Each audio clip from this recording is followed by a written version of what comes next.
Hello बच्चों, welcome to NCT concept. बच्चे आप सभी का बहुत बहुत स्वागत है। यदि आप लोग 12th के बाद टीचर बनना चाहते हैं या फिर अपना कैरियर टीचिंग बनाना चाहते हैं बच्चे, तो यह वीडियो आप सभी के लिए मोस्ट इंपोर्टेंट होने वाला है कि अभी अगर आप लोगों ने अभी 12th किया है या फिर अगर आप 2022 में, 2023 में, 2024 में कभी भी अगर आप लोगों ने 12th किया है और यदि आप चाहते हो कि मुझे टीचर बनना है तो क्या आपको इस कोर्स को करना चाहिए कि नहीं, आप खुद डिसाइड कर सकते हो।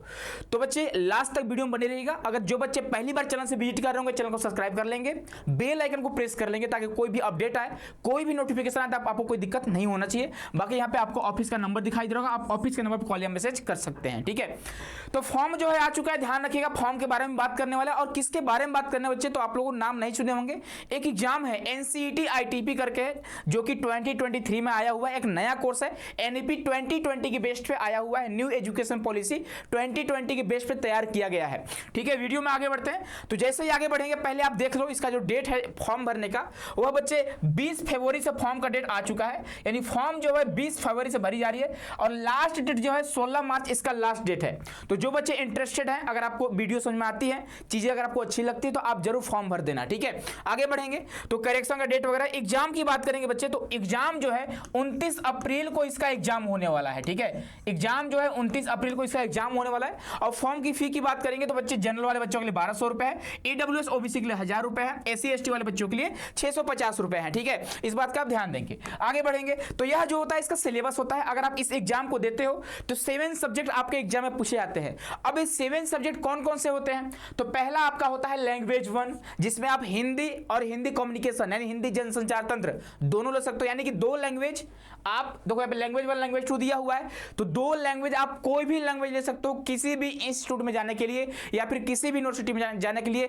चाहे आईआईटी हो, एनआईटी हो या फिर सेंट्रल यूनिवर्सिटी हो, आरआई हो, कहीं भी अगर आपको जाना है तो आप दोनों लैंग्वेज से कोई भी लैंग्वेज ऑप्ट कर सकते हो। या तो आप हिंदी हिंदी ले लो, या तो इंग्लिश इंग्लिश ले लो, या तो हिंदी और इंग्लिश ले लो, या फिर आप कोई अपना मदर टंग ले लो, है ना। जैसे असमी हो गया, बंगाली हो गया, कन्नड़ हो गया, तमिल हो गया, बहुत सारे लैंग्वेज है, आप कोई भी 2 लैंग्वेज ऑप्ट कर सकते हो। और प्रत्येक लैंग्वेज से 23 क्वेश्चन पूछे जाते हैं और 20 क्वेश्चन का आपको आंसर देना होता है। अगला आपका आता है टीचिंग एप्टीट्यूड। यहाँ पे 23 क्वेश्चन पूछते हैं एग्जाम में, आपको 20 क्वेश्चन का आंसर दिया जाता है और एनसीटी कॉन्सेप्ट से आपको टीचिंग एप्टीट्यूड पढ़ाया जाएगा, है ना। इस बात का ध्यान रखिएगा। अगला है जनरल टेस्ट। जनरल टेस्ट में 28 क्वेश्चन आते हैं, 28 क्वेश्चन, 25 का आपको आंसर करना होता है। और 3 आपके डोमेन सब्जेक्ट होते हैं। अगर आप जो विषय अपना 12th में पढ़े होंगे, जो सब्जेक्ट जैसे मान लीजिए आप लाइक फिजिक्स हो गया, केमिस्ट्री हो गया, मैथमेटिक्स हो गया, हिस्ट्री हो गया, पॉलिटी हो गया, ज्योग्राफी हो गया, इकोनॉमिक्स हो गया, सोशियोलॉजी हो गया, साइकोलॉजी हो गया, आपके अकाउंटेंसी हो गया, बिजनेस स्टडीज हो गया, इकोनॉमिक्स हो गया, कोई भी अगर आपका सब्जेक्ट है आप कोई भी सब्जेक्ट ले सकते हो। ठीक है, डोमेन के रूप में, है ना। तो 28 क्वेश्चन आएंगे प्रत्येक डोमेन से, आपको 25-25 करना होगा। टोटल आपको करना होगा 160 और आपके क्वेश्चन आएंगे 181 और जो मार्क्स होते हैं टोटल वो बच्चे 640 नंबर के होते हैं। यानी एक क्वेश्चन जो होता है आपका 4 मार्क्स का होता है। यदि आप एग्जाम में 1 क्वेश्चन करेक्ट करते हो तो आपको 4 नंबर मिलने वाले हैं। यदि आप एक क्वेश्चन गलत करते हो, रॉन्ग करते हो बच्चे, तो आपका 1 नंबर कट जाने वाला है। यानी माइनस मार्किंग जो रहती है बच्चे 1/4 का रहता है, ध्यान रखिएगा। माइनस मार्किंग जो रहती है 1/4 का रहता है। ठीक है, चलिए तो आप समझ गए क्या क्या आपके एग्जाम में पूछे जाते हैं। और यह जो सिलेबस है टीचिंग एप्टीट्यूड का है। ठीक है, टीचिंग एप्टीट्यूड बच्चों को मेनली दिक्कत जो आती है ना बच्चों को इसी सब्जेक्ट में आती है ना, जहां पे 7 यूनिट है।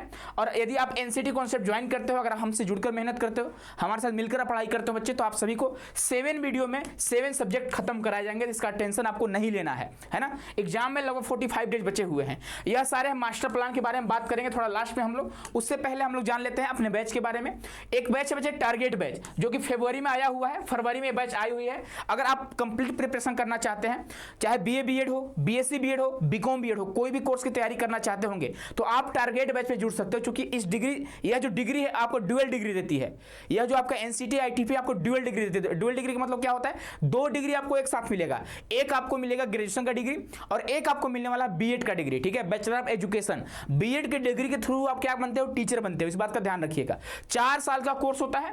4 साल के कोर्स में आप ग्रेजुएट हो रहे हो, प्लस में आपको बीएड का भी डिग्री मिल रहा है। ठीक है, तो आप या तो बीए बीएड कर सकते हो, या बीएससी बीएड कर सकते हो, बीकॉम बीएड कर सकते हो। और यहाँ पे तीनों बीएड की प्रिपरेशन कराई जाती है, जिसमें आपको लाइव प्लस रिकॉर्डेड क्लासेस मिलते हैं। आपको 10 मॉक टेस्ट सीरीज मिलते हैं और प्राइस जो है मात्र 1999 रुपए। ठीक है, 199 आपके क्या है प्राइस है। इस बात का ध्यान रखिएगा।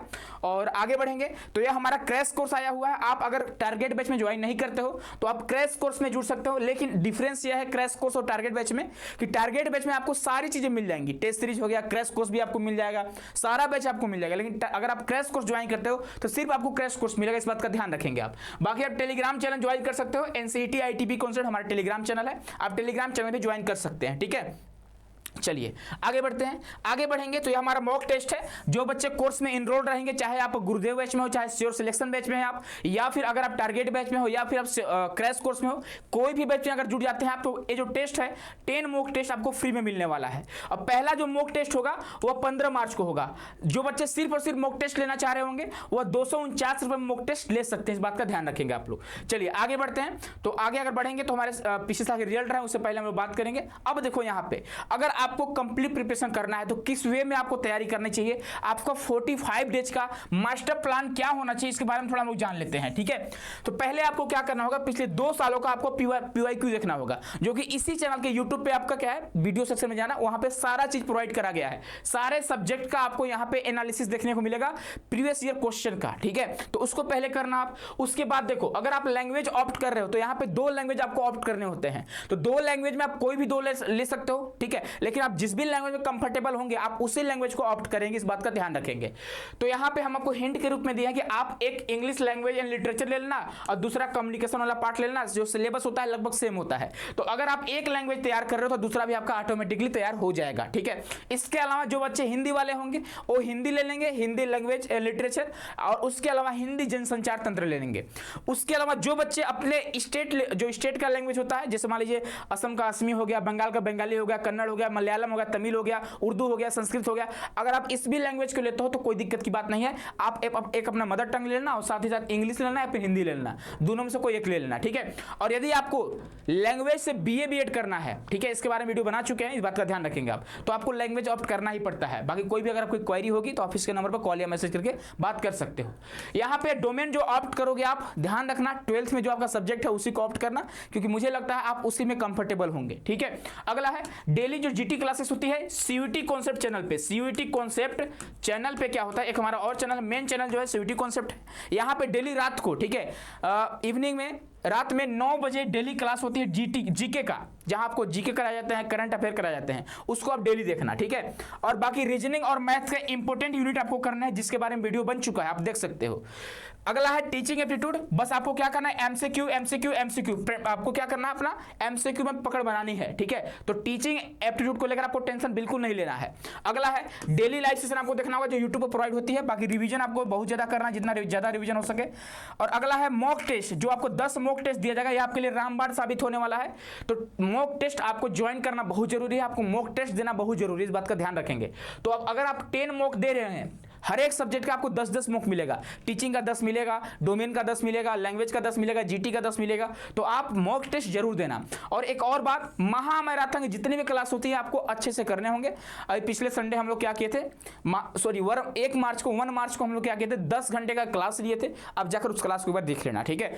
तो जो भी मैराथन होता है, 2-3 मैराथन आपके होने वाले हैं एग्जाम तक, तो आप उन 2-3 मैराथन को देख लीजिएगा, क्योंकि वहां पे क्या होता है, मैराथन में रिवीजन कराई जाती है, ठीक है। अगर आप इतना कर लेते हो, आप समझो IIT, NIT, RI, central university, state university, जहां भी आपका ड्रीम यूनिवर्सिटी होगा, जो जहां भी आपको जाना होगा, आप आसानी से जा पाओगे। यदि आप 300 प्लस नंबर लाते हो, 350, ठीक है, 350 के आसपास नंबर लाते हो, तो आप जहां चाहोगे वहां आपको एडमिशन मिल सकती है। तो आई होप कि आप सभी बच्चों को समझ गया होगा, आप सब समझ गए होंगे कि आपको क्या करना चाहिए, है ना।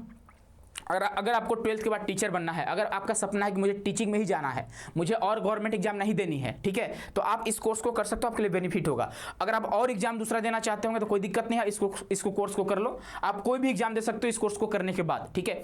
चाहे आपका UPSC हो गया, SSC हो गया, रेलवे हो गया, PCS हो गया, स्टेट PCS हो गया, कोई भी एग्जाम होता है जो ग्रेजुएशन लेवल पर होता है, आप किसी भी एग्जाम को दे सकते हैं। बहुत सारे बच्चों की क्वेरी रहती है, क्या सर इस कोर्स करने के बाद क्या यह रेगुलर कोर्स है या फिर सर डिप्लोमा कोर्स है? बाबू रेगुलर कोर्स है, आप कोई भी एग्जाम दे सकते हो, कोई दिक्कत की बात नहीं है, ठीक है। तो इस बात को ध्यान रखेंगे। तो आई होप कि आप सभी लोग समझ गए हैं कि अगर आप 12th में पढ़ रहे हो या फिर अगर ड्रॉपर हो आप, ठीक है, या फिर 2-3 साल पहले आप लोगों ने क्या किया, 12th पास कर लिया है और आप सोच रहे हो कि मुझे क्या करना चाहिए सर, मुझे BA करना चाहिए, BSc करना चाहिए कि BCom करना चाहिए या फिर मुझे BTech करनी चाहिए। तो बच्चे अगर आप चाहते हो कि मेरा एक ऑप्शन टीचर भी है, आप टीचर भी बनना चाहते हैं, तो यह जो कोर्स है आपके लिए समझिए बहुत ज़्यादा हेल्पफुल होने वाला है।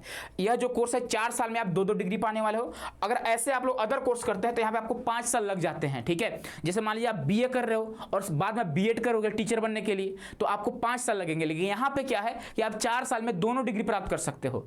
इसीलिए आपके लिए सबसे अच्छा है, क्योंकि आपका टाइम का बचत करता है। 1 ईयर आपके लिए सेविंग करता है, ठीक है। आपके लिए 1 ईयर आपको बचा देगा, है ना। तो आई होप कि आप सभी लोग चीजों को समझ गए होंगे। मिलते हैं नेक्स्ट वीडियो में। खुश रहिए, मस्त रहिए, स्वस्थ रहिए, और आपके एग्जाम के बहुत कम समय बचे हुए हैं, तो एग्जाम की तैयारी आप लोग आसानी से करिए। बाकी क्वेरी अगर आपको कोई भी दिक्कत होगा, आप इसके नंबर पर कॉल या मैसेज कर सकते हैं। बहुत बहुत धन्यवाद आप सभी को।